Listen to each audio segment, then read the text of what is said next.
ओम शांति। 22 नवंबर 2021 बाबा के आज के महावाक्य हैं। बाबा समझाते, मीठे बच्चे, अभी तुम संगम युग पर हो। तुम्हें इस पुरानी कलयुगी दुनिया का कोई भी ख्याल नहीं आना चाहिए। तो बाबा कहते सदा हमें याद रहे कि हम संगम युग पर हैं। उसकी याद से हमें ये कलयुगी दुनिया बिल्कुल ही भूल जानी चाहिए। प्रश्न है, बाप ने बच्चों को श्रेष्ठ कर्म करने की व कर्मों को सुधारने की विधि क्या बताई है? बाबा समझाते, अपने कर्मों को सुधारने के लिए सच्चे बाप से सदा सच्चे रहो। यदि कभी भूल से भी कोई उल्टा कर्म हो जाए तो उसे बाबा को फौरन लिख दो। सच्चाई से बाबा को सुनाएंगे तो उसका असर कम हो जाएगा, नहीं तो वृद्धि होती रहेगी। बाबा के पास समाचार आएगा तो बाबा उसे सुधारने की श्रीमत देंगे।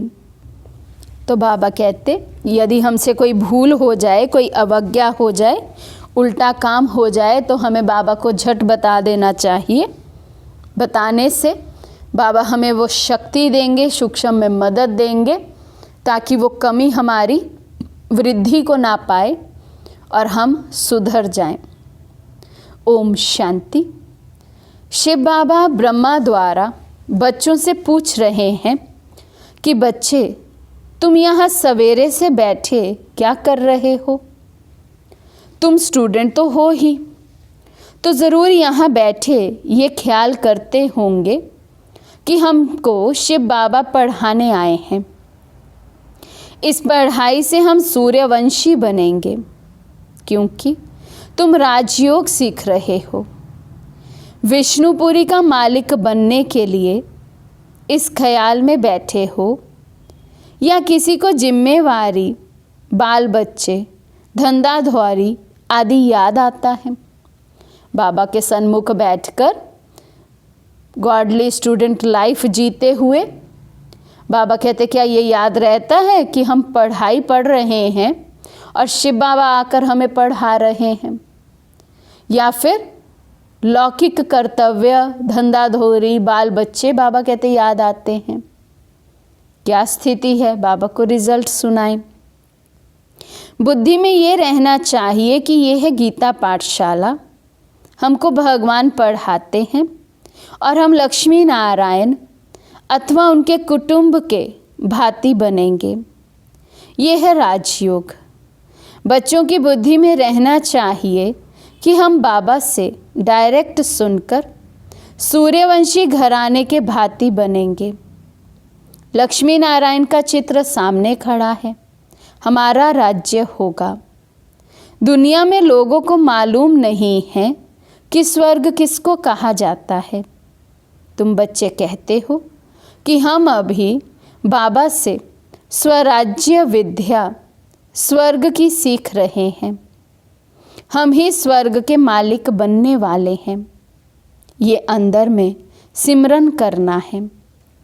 जैसे स्कूल में स्टूडेंट की बुद्धि में रहता है कि हम बैरिस्टर, इंजीनियर आदि बनने के लिए पढ़ रहे हैं। तुमको इतना भी याद रहता है वह भूल जाते हो। बाबा कहते, दुनिया में जो स्टूडेंट होते हैं उनको याद रहता है। कोई मेडिकल कॉलेज में होगा, उसको याद रहेगा मैं यहाँ मेडिकल की पढ़ाई पढ़ता हूँ, पढ़कर निकलूँगा तो डॉक्टर बनूँगा। बाबा कहते, क्या तुम्हें ये भी याद रहता है कि हम गॉडली स्टूडेंट हैं, भगवान आकर हमें पढ़ा रहे हैं? या ये भी भूल जाते हो? तुम ऊंचते ऊंच भगवान के स्टूडेंट हो। तुमको ऊंचते ऊंच देवता बनाने के लिए बाप पढ़ा रहे हैं। तुम उनके बच्चे हो। आत्माएं इस शरीर द्वारा अपने भविष्य मर्तबे को याद कर रही हैं, या शरीर के संबंधी जिस्मानी मिल्कियत, धंधाधौरी याद करती है? बाबा बार बार पूछ रहे हैं। यहाँ बैठकर भी क्या क्या याद रहता है? क्या ये याद रहता है मैं आत्मा इस शरीर की मालिक हूँ? या फिर लौकिक मिल्कियत वगैरह ही बाबा कहते याद आती है? यहाँ जब आते हो तो ये समझना चाहिए कि हमको बेहद का बाप पढ़ाने आते हैं, बेहद का मालिक बनाने के लिए। फिर राजा रानी बनो या प्रजा, मालिक तो बनते हैं ना। नई दुनिया में है ही सूर्यवंशी घराना, ये तो समझते हो ना कि हम अपनी राजाई करेंगे।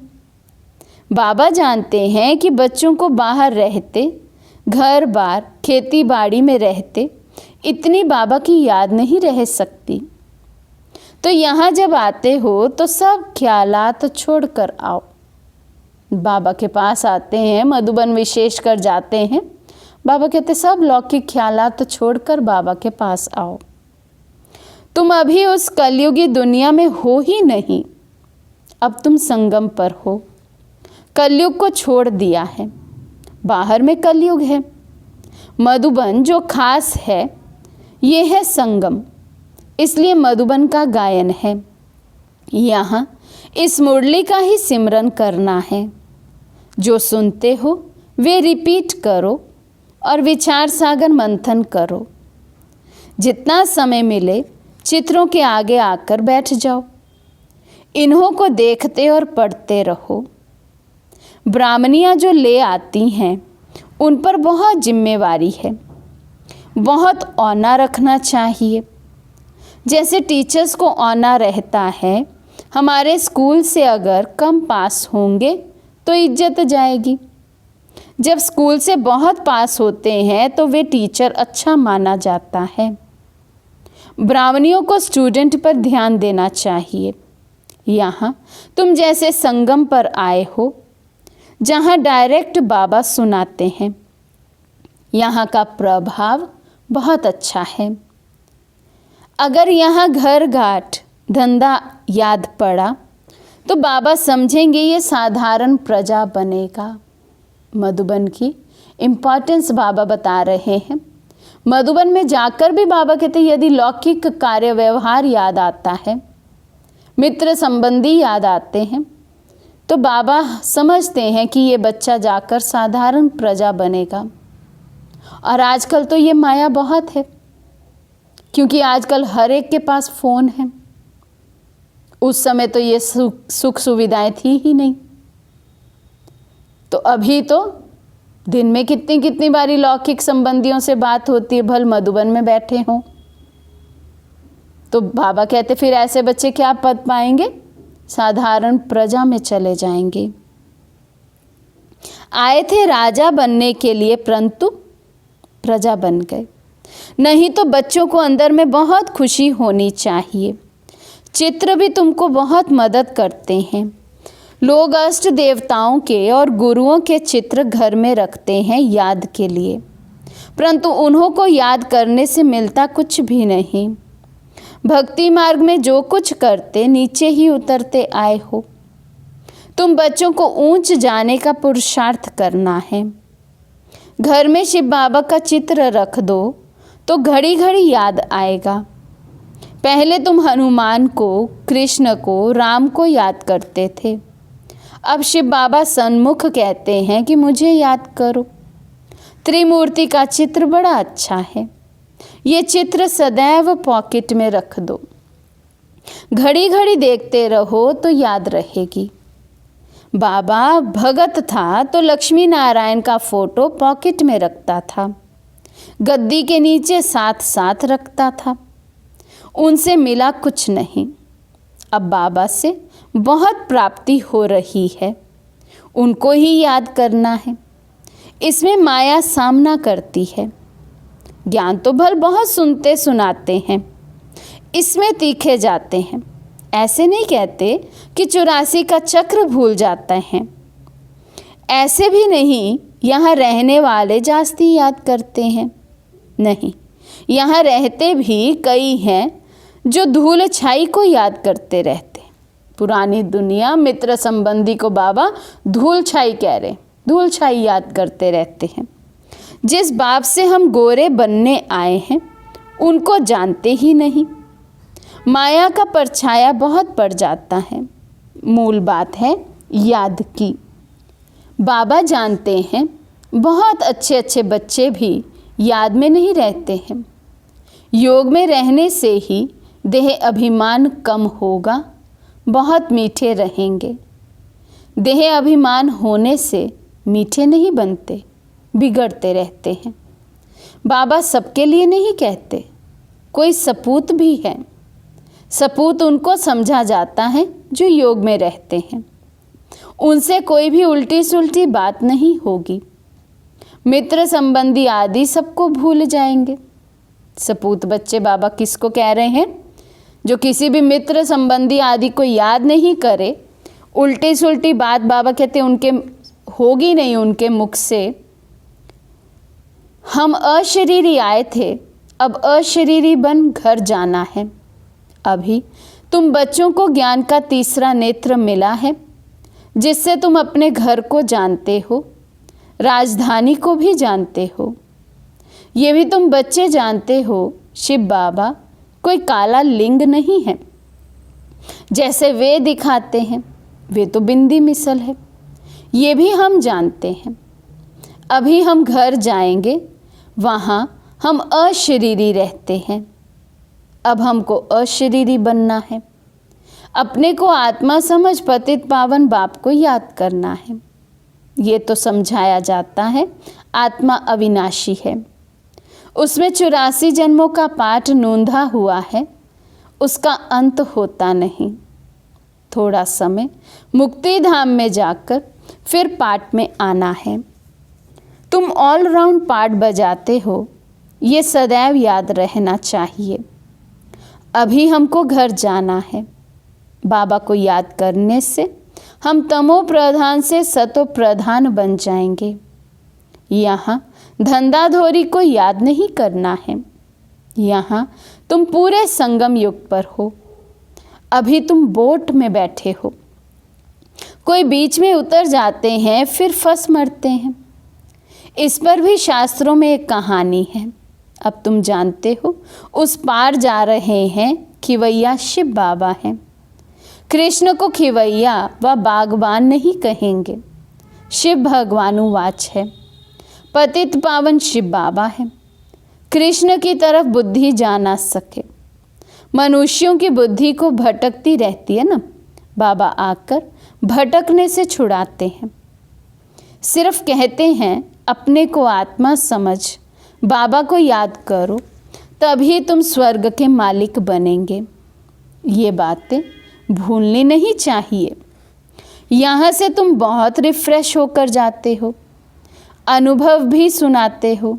बाबा हम फिर वैसे के वैसे हो जाते हैं। मित्र संबंधी आदि का मुंह देखते हैं, लुभायमान हो जाते हैं, फंस जाते हैं मोह में, लोभ में। मधुबन से आए, बाबा कहते बस मित्र संबंधियों का चेहरा देखा और फंस गए। तुम बच्चे आशिक हो, कामकाज करते माशूक को याद करो, तब ऊंच पद पाएंगे। अगर अभी पुरुषार्थ नहीं करेंगे तो सिंगल ताज भी नहीं मिलेगा। द्वापर युग में भी राज्य नहीं कर पाएंगे। बाबा कहते सिंगल ताज भी नहीं मिलेगा। सतयुग त्रेता में तो ताज मिले, भूल ही जाओ फिर, वो तो डबल सिर ताजधारी हैं। बाबा तो सिंगल ताज के लिए भी ना करते हैं। यहाँ बच्चे जब आते हैं तो टाइम वेस्ट नहीं करना चाहिए। और तो कुछ यहाँ है नहीं मधुबन में, और तो कोई जिम्मेवारी कोई जवाबदारी है नहीं सिवाय स्व उन्नति के। बाबा कहते उसी में रहना चाहिए, समय वेस्ट नहीं करना चाहिए। सिर्फ दिलवाड़ा मंदिर तुम्हारा यादगार है, वे तुम देख सकते हो। पहले ये साइड सीन आदि देखना ये अलाउड नहीं था। बाबा इसको वेस्ट ऑफ टाइम कहते हैं। बाबा कहते केवल दिलवाड़ा मंदिर हमारा यादगार है, उसको देख सकते हैं। वो भी एक बार देखा तो बस काफ़ी है। उसके सिवाय ये ऊपर घूमने जाना, यहाँ जाना, वहाँ जाना, तपस्या का समय छोड़कर घूमना, इसको बाबा टाइम का वेस्टेज कहते हैं। बाबा कहते ऊपर में वैकुंठ खड़ा है, झाड़ भी तुम्हारा क्लियर है। नीचे राजयोग में बैठे हो, ऊपर राजाई खड़ी है। दिलवारा मंदिर का बाबा दृश्य दिखा रहे हैं। हूबहू जैसे दिलवाला मंदिर बना हुआ है। तुम जानते हो शिव बाबा हमको फिर से ज्ञान देकर स्वर्ग का मालिक बना रहे हैं। इस कलयुग का विनाश होना है। ये आदि देव आदिनाथ कौन है? तुम सबके ऑक्यूपेशन को जानते हो ना। इस समय की चर्चा फिर भक्ति मार्ग में चलती है। त्योहार व्रत सब इस समय के हैं। सच्चा व्रत है मन मना भव। बाकी निर्जल रखना, खाना नहीं खाना, ये कोई व्रत नहीं है। दुनिया में इस समय माया का पंप बहुत है। पहले ये बिजली गैस आदि नहीं थी, फिर निकली है। 100 वर्ष हुए हैं, इसमें मनुष्य फंस मरे हैं। कहते हैं हमारे लिए स्वर्ग यहाँ ही है। माया का इतना जोर है जो बाप को बिल्कुल ही याद नहीं करते हैं। कहते हैं तुम चलकर देखो हम कैसे स्वर्ग में बैठे हैं। यहाँ पर सुख सुविधाएं हैं जिनके पास, बाबा कहते वो कहते यही स्वर्ग है। अब स्वर्ग के आगे तो ये कुछ भी नहीं है। कहाँ स्वर्ग कहाँ नर्क। स्वर्ग की एक भी चीज़ यहाँ हो नहीं सकती। वहाँ हर चीज़ सतो प्रधान होगी। गाय भी फर्स्ट क्लास होगी। तुम भी फर्स्ट क्लास बनते हो तो तुम्हारा फर्नीचर, खान पान आदि सब फर्स्ट क्लास होता है। सूक्ष्म वतन में फल आदि देखकर आते हो ना। नाम ही रखते हैं शुभी रस। दुनिया वालों को ये भी मालूम नहीं कि स्वर्ग है कहाँ। वहाँ सब कुछ सतो प्रधान होता है। ये मिट्टी आदि वहाँ नहीं पड़ती। दुख की कोई बात ही नहीं है। परंतु बच्चों को ये नशा अजुन चढ़ता नहीं है कि बाबा हमको स्वर्ग का मालिक बनाने के लिए ये पढ़ाई पढ़ा रहे हैं। चित्र कितने क्लियर हैं। चित्र बनने में समय तो लगता है ना। बाबा सब कुछ सर्विस अर्थ बनवाते ही रहते हैं। परंतु कोई तो अपने धंधे धोरी में इतना फंसे हुए हैं जो बाबा को याद भी नहीं करते हैं। प्रदर्शनी के चित्रों की मैगजीन भी है, वे भी पढ़नी चाहिए। गीता के जो नियमी हैं वे कहाँ भी जाएंगे तो गीता ज़रूर पढ़ेंगे। अब तुमको सच्ची गीता चित्रों सहित मिली है। अब अच्छी तरह मेहनत करनी चाहिए, नहीं तो ऊंच पद पा नहीं सकेंगे। फिर हाय हाय करनी पड़ेगी जब साक्षात्कार होगा। इम्तिहान पूरा हुआ फिर दूसरी क्लास में नंबरवार बैठ जाते हैं। यहाँ भी जब साक्षात्कार हो जाएगा तो नंबरवार रुद्रमाला फिर विजयमाला में जाएंगे। स्कूल में कोई बच्चे नापास होते हैं तो कितने दुखी हो जाते हैं। तुम्हारी है कल्प कल्पांतर की बाजी। बाबा कहते यहाँ से जाएंगे रुद्रमाला बनेंगे, अर्थात पहले परम धाम में जाएंगे, फिर विष्णु की माला बनेंगे, अर्थात सतयुग में आएंगे। कई बच्चे पूरी मैगजीन पढ़ते नहीं हैं। बच्चों को मैगजीन पढ़कर सर्विस करनी चाहिए। लिखते हैं बाबा फलानी को बदली कर दो, अच्छी ब्राह्मणी भेज दो। कोई कोई ब्राह्मणी के साथ इतना प्यार हो जाता है, ब्राह्मणी बदली होने से गिर पड़ते हैं, सेंटर पर आना ही छोड़ देते हैं। कोई उल्टा काम हो जाए तो सच्चाई से फौरन बाबा को लिखना चाहिए, तो पाप का असर कम हो जाएगा, नहीं तो वृद्धि होती जाएगी। बाबा सुधारने के लिए कहते हैं, परंतु कोई को सुधरना नहीं है तो पाप कर्म करना छोड़ते ही नहीं हैं। तकदीर में नहीं है तो बाबा को सच्चा समाचार नहीं देते हैं। बाबा के पास रिपोर्ट आने से सुधारने की कोशिश करेंगे। अच्छा, मीठे मीठे सिकिलदे बच्चों प्रति माता पिता बाप दादा का याद प्यार और गुड मॉर्निंग। रूहानी बाप की रूहानी बच्चों को नमस्ते। हम रूहानी बच्चों की रूहानी बाप दादा को दिल व जान सिक व प्रेम से नमस्ते नमस्ते नमस्ते जी। धारणा के लिए मुख्य सार, फर्स्ट पॉइंट, अशरीरी बनने का पूरा अभ्यास करना है। कोई भी उल्टी सुल्टी बात नहीं करनी है। बहुत मीठा बनना है। किसी बात में भी बिगड़ना नहीं है। सेकंड पॉइंट, मुरली का सिमरन करना है। जो सुनते हो उस पर विचार सागर मंथन करना है। मन मनाभव का व्रत रखना है। आज का वरदान है, सदा फरमान के तिलक को धारण कर फर्स्ट प्राइज लेने वाले फरमान बरदार भव। सदा फरमान के तिलक को धारण कर फर्स्ट प्राइज लेने वाले फरमान बरदार भव। जिन बच्चों के मस्तक पर फरमान बरदारी की स्मृति का तिलक लगा हुआ है, एक संकल्प भी फरमान के बिना नहीं करते, उन्हें फर्स्ट प्राइज प्राप्त होती है। जैसे सीता को लकीर के अंदर बैठने का फरमान था, ऐसे हर कदम उठाते हुए, हर संकल्प करते हुए बाप के फरमान की लकीर के अंदर रहो तो सदा सेफ रहेंगे। कोई भी प्रकार के रावण के संस्कार वार नहीं करेंगे और समय भी व्यर्थ नहीं जाएगा। स्लोगन, किसी से भी लगाव है तो वे लगाव पुरुषार्थ में अलबेला अवश्य बनाएगा। किसी से भी लगाव है तो वे लगाव पुरुषार्थ में अलबेला अवश्य बनाएगा। अच्छा, ओम शांति।